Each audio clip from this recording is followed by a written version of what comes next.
안녕하세요. 팁앤액션 액션몰입니다. 우리가 드론 비행하기 전에 몇 가지 참고해야 할 그런 사항들이 있는데요. 제일 먼저 중요한 부분은 지금 드론을 비행하고자 하는 이 지역이 비행이 가능한 구역인지 아니면 금지 구역인지를 먼저 확인해 볼 수 있는 그런 어플이 있습니다. 그 이외에도 뭐 이제 드론에 많은 영향을 미치는 바람, 풍속이라든지 아니면 지작의 수치를 한눈에 볼 수 있는 보조 어플인데요. 여기 보시면 세이프 플라이트라는 이렇게 빨갛게 생긴 이 부분 보이시죠? 세이프 플라이트라는 어플입니다. 이 어플은 아이폰 OS나 아니면 안드로이드 모두 검색하시면 나오는 어플이니까요. 요거 꼭 하나 다운 받으셔가지고 설치해 놓고 참고하시길 바랍니다. 이 어플은요 드론 비행하실 때 꼭 필요한 보조 어플입니다. 자, 먼저 한번 들어가 보고요. 이제 하나씩 하나씩 제가 설명을 해 드리겠습니다. 자, 세이프 플라이트라는 자, 이런 어플을 들어가면 제일 첫 화면에 자, 스카이월드 크라우드라는 자, 이런 뭐 영어 단어가 있는데요. 이거는 이제 드문드문 지금 구름이 껴 있다는 그런 얘기를 해주는 겁니다. 자, 여기 구름 표시가 있죠. 네, 한눈에 봐도 어떤 그림인지 확인이 되실 거예요. 예를 들면 햇볕이 쨍쨍한 뭐 날이면 여기 이제 태양 그림이 이렇게 적혀 있거나 보여지거나 아니면 이제 비가 오는 날에는 비가 이렇게 내려오는 그림이 있을 거예요. 그리고 이 얘기는 이제 드문드문 구름이 있다는 얘기예요. 그리고 여기 17.1도는 현재 기온을 얘기하는 겁니다. 그리고 그 밑에 여기 작은 것들은 제가 알기로는 이제 헥타르당 이 구름이 지금 얼마 정도 있느냐 그런 얘기를 하고 있는 걸로 알고 있고요. 그 다음에 여기 보시면 자, 보이시죠? 예. 지금 요게 이제 풍속이에요. 중간에 있는 바람 표시. 남남서 방향으로 초당 2.6m/s 이렇게 바람이 불고 있다는 거예요. 2.6이면 바람이 조금 분다는 정도의 색이라고 할 수 있겠습니다. 네. 여기서 한 가지 짚고 넘어가야 될 부분은요. 제가 경험상 이제 좀 알려드리면 8이나 9 정도 되는 바람이면 굉장히 바람이 센 바람입니다. 거의 태풍의 중심에 있는 바람은 아니지만 태풍이 온다고 했을 때 강력하게 부는 바람 정도가 예를 들면 한 9 아니면 좀 더 이상이 되겠죠. 그래서 8, 9 정도 되면 바람이 굉장히 많이 분다, 심하게 분다, 머리가 막 심하게 흩날릴 정도로 심하게 분다라고 보시면 되고요. DJI 드론 중에 팬텀 4 드론은 8, 9에는 호버링은 그래도 되긴 됩니다. 네, 비행도 되긴 되는데요. 자칫 잘못하면 드론이 이제 날아가 버릴 수도 있는 수준이라고 말씀드릴 수 있겠습니다. 그래서 8, 9 정도 되면 웬만하면 비행을 자제하시고 비행을 안 하시는 게 좋고요.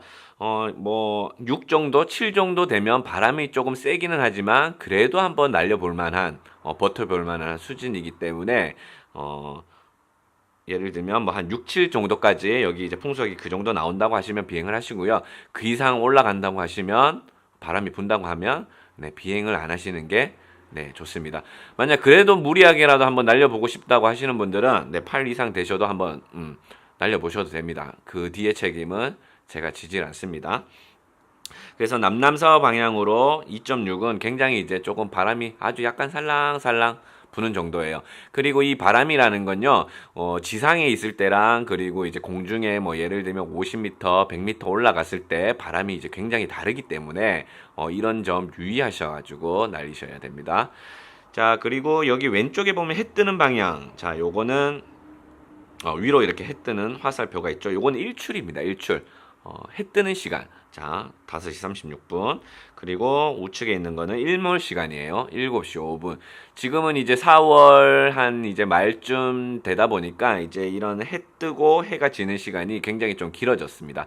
자, 한국에서 들어온 법규상 일출, 일몰 이후에는 자, 그러니까 일출 전, 일몰 후에는 드론 비행을 할 수 없기 때문에 이 어플을 보시고요. 어둡다고 하시면 일출 시간 전이라고 하시면 비행을 하시면 안 되고 일몰 시간 이후에는 비행을 하시면 법규 위반이 되기 때문에 이런 점 확인하시고 비행하시면 되겠습니다. 자, 그러면 설명이 다 됐죠? 여기서 넘어가 볼게요. 자, X 누르시고 자, 그 다음 보이시는 게 지금 떡하니 여기 보라색의 이런 넓은 원이 보이시잖아요. 그리고 여기 지금 파란색으로 깜빡깜빡 하고 있습니다. 여기 작은 원에 파란색으로 깜빡깜빡 하는 건 제가 지금 있는 위치입니다. 위치. 현재 위치를 지금 알려주는 거고요. 여기 보라색은 여기 포항시는 경북 포항이에요. 자, 이렇게 한번 켜보면 자, 많은 이런 뭐 보라색이라든지 빨간색이라든지 막 지도에 여기 대한민국 지도에 많은 것들이 표시가 되어 있는데요. 자, 포항은 먼저 한번 설명하고 넘어갈게요. 포항은 포항공항이 있어서 여기 지금 관제공역인 거예요. 관제공역. 여기 진한 부분 보라색 중심 여기에서 5.5km는 완전한 비행 금지 구역이고요. 그 다음에 여기 큰 원 9km 정도는 이제 관제 공역 안에서 비행 허가를 받으시면 비행이 가능한 구역입니다.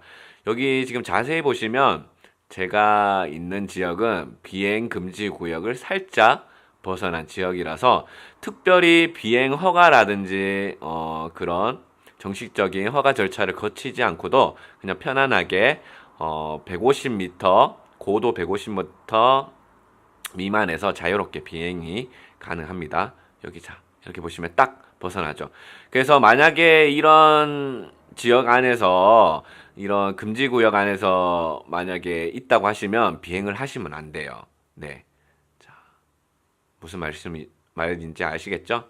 자, 그러면 자, 여기 보시면 뭐 빨간색도 있고 뭐 바닷가에 보면 이렇게 빨간색 점선도 있고 자, 이렇게 보시면 거의 아마 기본적으로는 좀 아실 거예요. 얘기를 한번 들어보셨을 거예요. 여기 빨간 지역은 우리 휴전선 지역입니다. 휴전선. 휴전선 근방은 모두 비행 금지 구역입니다. 완전히 빨갛게 돼 있죠. 그래서 드론을 날릴 수가 없습니다.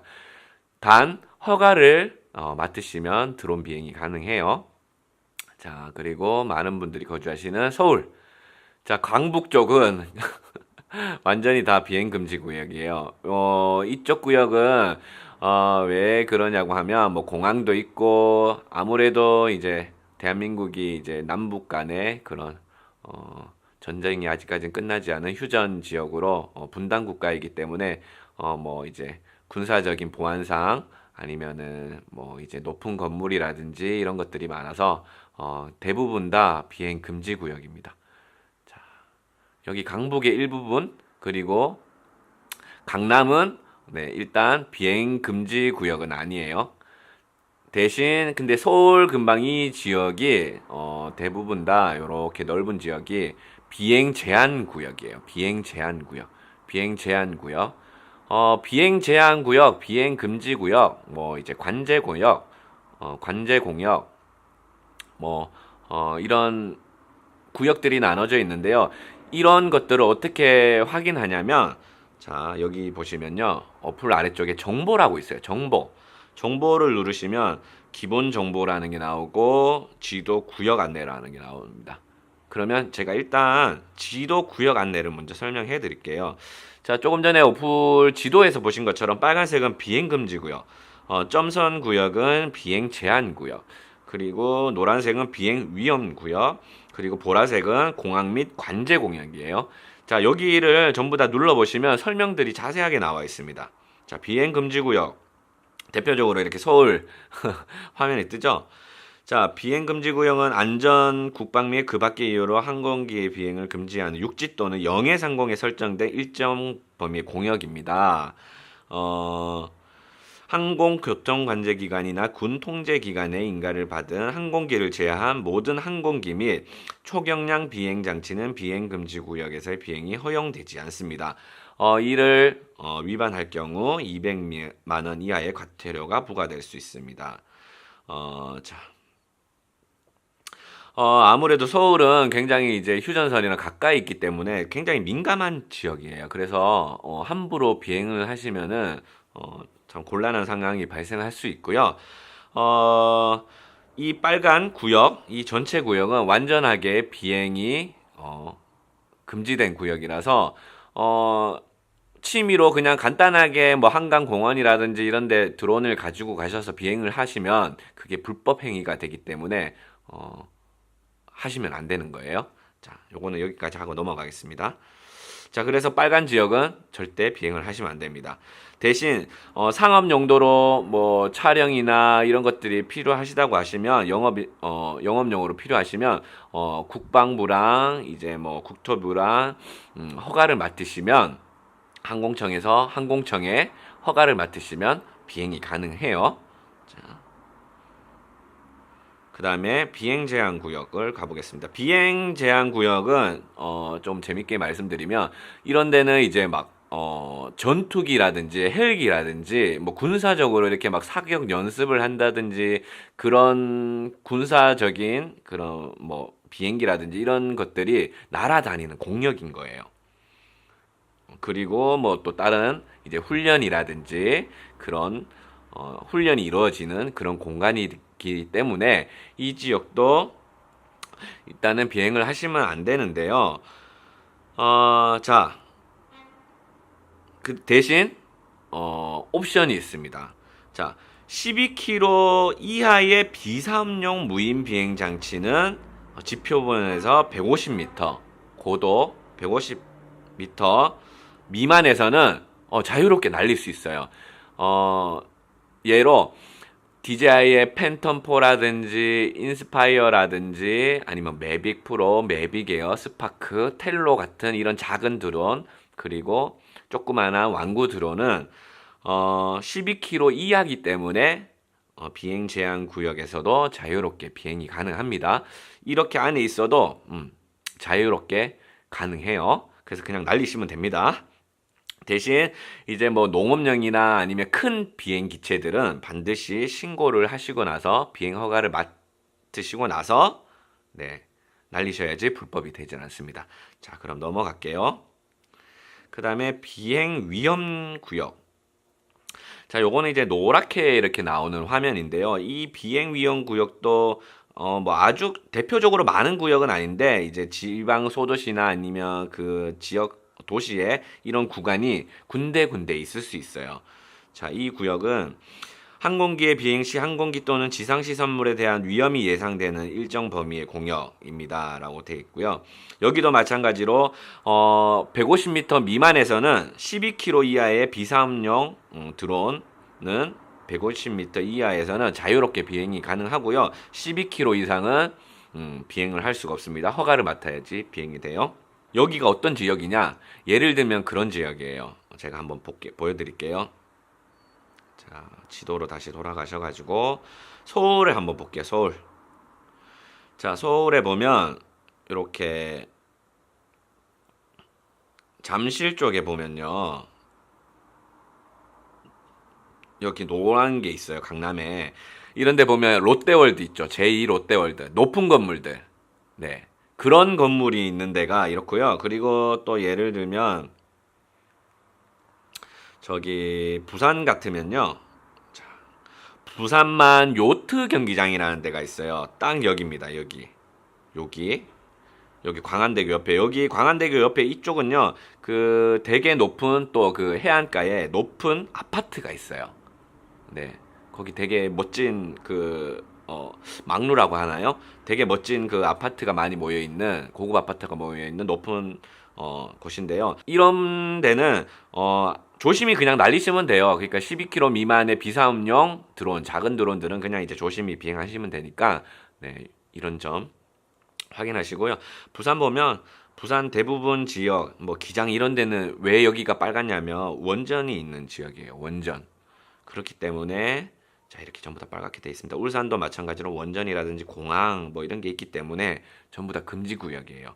비행을 하시면 안 됩니다. 자, 여기도 보면 뭐 김해 이런 데 공항이 있는 지역 이런데 전부 다 비행 금지 구역이에요. 자, 다시 넘어가 볼게요.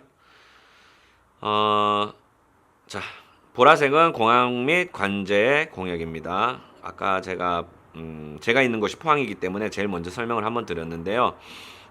진한 보라색이 있는 구역은 어떠한 기체든 비행 금지 구역인 거예요. 12km 이상 이하 상관없어요. 어떤 기체든 비행 금지 구역인데 대신 여기도 허가 신청을 받으시면 비행을 할 수가 있어요. 자, 마지막으로 K 인덱스라고 여기를 눌러 보시면 자, 지구 자기장 관측 데이터라면서 이렇게 3시간 단위 하면서 이런 그래프가 나오죠. 초록색 그래프. 그리고 여기 보면 0에서부터 9까지 이렇게 나오고요. 자, 여기 4월 26일, 4월 27일, 4월 28일자 이렇게 나옵니다. 그러면 여기 노란색도 있고 초록색도 있잖아요. 초록색은 일단 양호한 거고 노란색은 주의를 해야 된다는 겁니다. 뭘 주의해야 되느냐? 지구에는 이제 자기장이 발생하죠. 예, 자기장이 발생하면 자기장이 세거나 약할수록 이제 영향을 받는 게 이제 뭐 여기 보시면 K 지수가 5 이상일 경우 전력이나 위성, 통신 장애 등을 발생할 확률이 매우 높아집니다. 그래서 특히 GPS를 이용한 항법 시스템을 이용할 경우 지자기 교란으로 인해서 항법 시스템 장애가 발생할 가능성이 있으므로 주의해야 합니다라고 나오잖아요. 그래서 드론은 우리가 이제 GPS를 이용하기 때문에 만약에 이런 자기장 수치, 지자계 수치가 막 높아진다. 예를 들면 4, 5, 6으로 올라간다고 하면 이제 GPS가 오류를 일으킬 수 있는 거예요. 당연히 GPS를 사용하는 드론, DJI 드론 같은 경우에는 오류가 생길 수 있다는 거예요. 만약에 이제 지자계 수치가 높아서 막 6이나 이렇게 막 빨갛게 돼 있는데 비행을 이제 하시다 보면 드론 자체가 이제 위치를 정확하게 잡질 못하고 굉장히 막 흔들린다거나 갑자기 막 조금 직진을 해버린다거나 아니면 옆으로 가버린다거나 이런 오류가 발생해서 임의대로 막 움직여 버릴 수 있는 그런 경우가 생길 수 있기 때문에요. 이 지자계 수치를 잘 확인하셔야 돼요. 그래서 여기 보시면 앞으로 예정 지자계 수치도 이렇게 나오고요. 이전에 지자계 수치도 나오는데 이런 것들을 다 감안하셔가지고 비행을 하셔야 됩니다. 그래서 제일 처음에는 고려하셔야 될 게 비행 금지 구역인지 아닌지를 확인하시고 그다음 이제 풍속을 확인하시고요. 자, 그다음에 이 지자계 수치를 확인하시고 모든 것이 양호하다고 되셨을 때 비행을 하시면 됩니다. 그래서 이 지자계 수치는 4까지는 그나마 그래도 괜찮다고 저는 봅니다. 네. 4까지는 괜찮다고 보고요. 만약에 한 5부터 한 5 이상 올라가면 되도록이면 이제 비행을 좀 안 하시는 게 좋아요. 제 경험상 뭐 6까지도 전혀 좀 문제가 특별히 있었던 적은 없었는데요. 6 이상으로 올라가면 이제 빨간색으로 이런 그래프가 뜨는데 아무래도 위험하다고 하니까 되도록이면 5 밑으로 지자계 수치가 5 미칠 때는 이제 비행을 하셔도 되고 5 이상일 때는 되도록 이제 비행을 자제해 주시는 게 좋을 것 같습니다. 자, 그러면 제일 대표적인 것들은 거의 다 설명을 다 해드렸어요. 이런 설정은 이런 구역들 표시할 건지 말 건지 하는 이제 활성화 버튼이고요. 이런 것들 눌러 보시면 될 것 같고 중요한 부분들은 제가 다 설명드렸습니다. 그래서 어차피 어플을 키시면 제일 먼저 확인이 되는 거는 이 풍속이고 그 다음에 비행 금지고요. 그 다음에 지자계 수치니까 이 순서대로 세 가지 잘 확인하셔가지고 비행 전에 이것들을 잘 체크하셔가지고 비행을 하시길 바랍니다. 그럼 여기까지 하겠습니다. 감사합니다.